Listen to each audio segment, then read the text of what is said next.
momentum minus initial momentum তাহলে এটা আসি ইভ্যালুয়েট করলে -2 mu নাকি?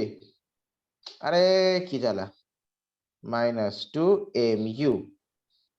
আচ্ছা ঠিক আছে।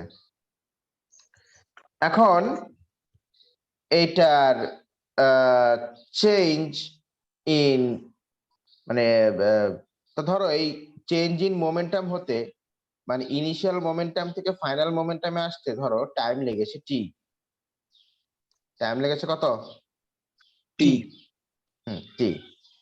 তাহলে এখানে এফ ফোর্স ইকুয়ালস টু আমরা কি জানি?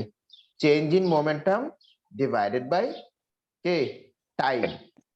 তাই না? Change in momentum divided by time হ্যাঁ, change in momentum divided by কে টাইম। তাহলে এখানে এফ ইকুয়ালস টু -2 mu মানে change in momentum divide by time.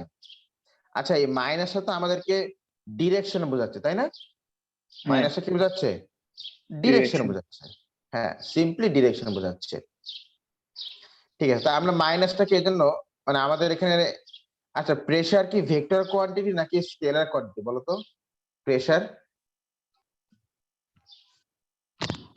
scalar pressure হচ্ছে দাঁড়া ফোর্স যদি হয় ভেক্টর।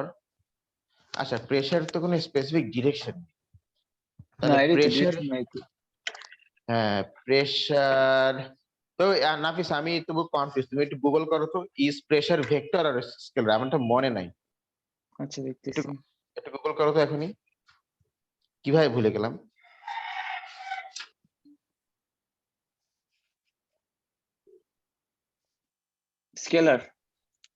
স্কেলার তাহলে প্রেসারের কোনো ডিরেকশন কে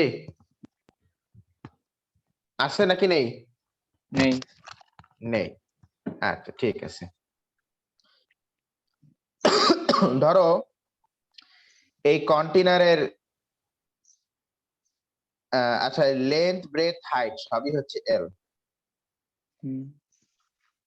তাহলে বলো এই কন্টেনার এই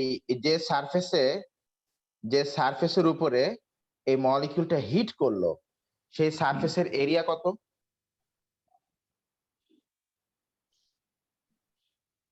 ব্রেথ হচ্ছে এল, লেন্থ হচ্ছে এল, তাহলে এরিয়া কত বলো? এই এরিয়ার ফর্মুলা বলতে পারছে না। এটা কি শেপ? স্কোয়ার শেপ না? আমি কিছু শুনি নাই। এল স্কোয়ার লেন্থ ইন্টু ব্রেথ মানে এল